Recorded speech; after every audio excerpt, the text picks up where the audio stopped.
So this is why when you hear Joe Biden call for unity, when you hear from members of the media declaring a bright new dawn, an era of good feelings, no, I'm sorry. You guys are too invested in destroying your political opposition for there to be an era of good feelings. I don't believe you. I am skeptical of your calls for unity. I think by unity you mean shut the hell up.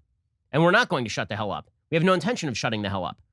We're not going to stop saying true things because they don't fit your narrative, Kevin Roose. We are not going to stop printing material that happens to be true, even though Facebook doesn't like it. And by the way, we are not going to be protecting the tech bros if the tech bros decide that they are going to suppress material on behalf of the Kevin Rooses and Kara Swishers and Judd Legum of the world. We're not going to do that. Okay, this is a pressure campaign by the media to shift the nature of American politics, and you cannot go along with it, and we will not go along with it either. Okay, but inside the Democratic Party, that pressure campaign is on the march. Okay, that pressure campaign is not just on the march inside the media battle. It's on the march inside the Democratic Party. The woke have basically declared war on everyone who is not completely woke inside the Democratic Party. Rashida Tlaib and the squad are going to war against any Democrat who suggests maybe it's a bad idea to alienate half the American public by calling them racist, sexist, and bigots for not liking socialism.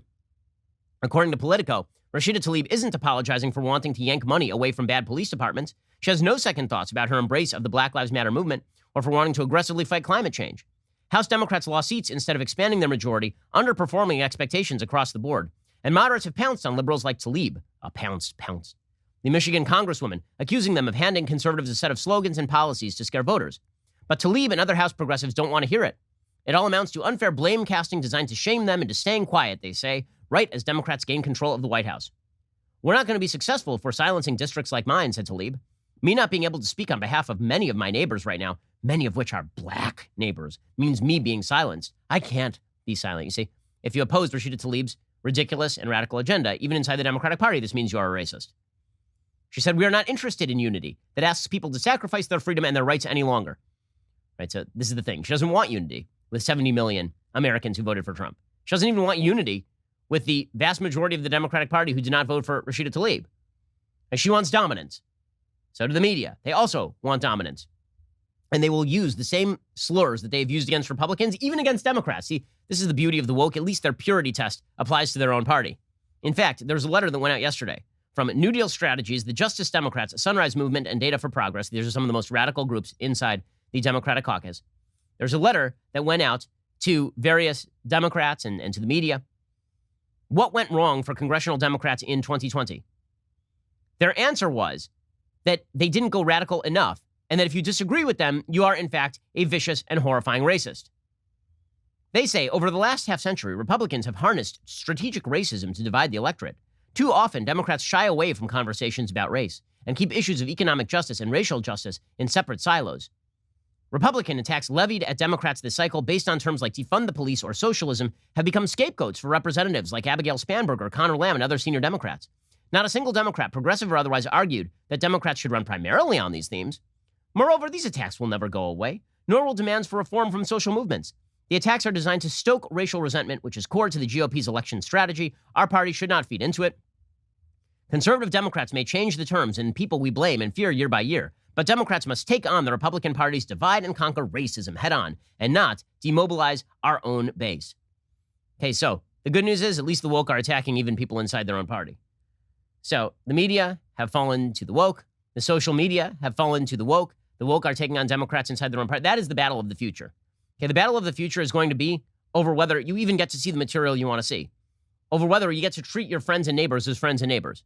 This is why pasting over all of these deep philosophical conflicts, right? Conflicts I talk about in my book, How to Destroy America in 3 Easy Steps. Go pick it up today. Pasting over those deep philosophical conflicts with Grandpa Simpson over here, right? Joe Biden, it ain't going to work. It's why the media are militantly refusing to listen to Joe Biden when Joe Biden is like, listen, there's a process and the process will play out. No one cares what Joe Biden has to say because the battle has moved beyond Joe Biden. Joe Biden may have been a last gasp attempt by Democrats to basically stop the battle from raging, but Joe Biden doesn't have the stones to actually stand up to his own party. Joe Biden doesn't have the stones to tell Michelle Obama to be quiet when she says things like 70 million Americans are motivated by hate and chaos and racism.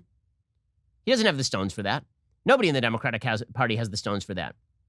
And so what this is going to come down to is a battle to suppress. Right? The media are going to continue pushing narratives they know are false because it justifies their behavior. Members of the Democratic Party are going to continue to justify their lies that Americans are broadly speaking racist because it justifies their strategy. And you are going to be the only people standing in the breach. And we are going to be standing with you in the breach. Right? That is the battle for the next decade. The battle for the next decade is, will they be able to shut you up? Will they be able to tell you that because you are a racist, sexist, bigot, homophobe, you need to be shut up? Will they be able to say that things that are factually true are factually false because they do not agree with their narrative? Will they be able to take control of all the institutions to such an extent that you are forced not only to be quiet, but to mirror their political priorities? Because here's the thing. We went real fast in this country from, why can't we just have polite conversations about politics? Please stop being so militant in your pursuit of conservatism, to silence is violence. We went real fast from one to the other, didn't we? The progression went like this. You conservatives, you should be more polite. And conservatives are like, okay. And then it went to, well, you shouldn't just be polite. You should shut up, right? You should be silent. In fact, stay silent for your own safety. And many conservatives, because they felt like they were being browbeaten, were like, I guess okay. And now the message is, if you do not literally repeat the words we are saying to you right now and agree that they are true, then we will castigate you as an enemy. If you refuse to say right now, President-elect Biden, because he is not in fact President-elect Biden, you are the enemy. If you refuse to say, America is systemically racist, you are the enemy. If you don't post a black square on your Facebook page, you are the enemy. If you refuse to post the tautological, semantically overloaded lawn sign on your lawn, you are the enemy.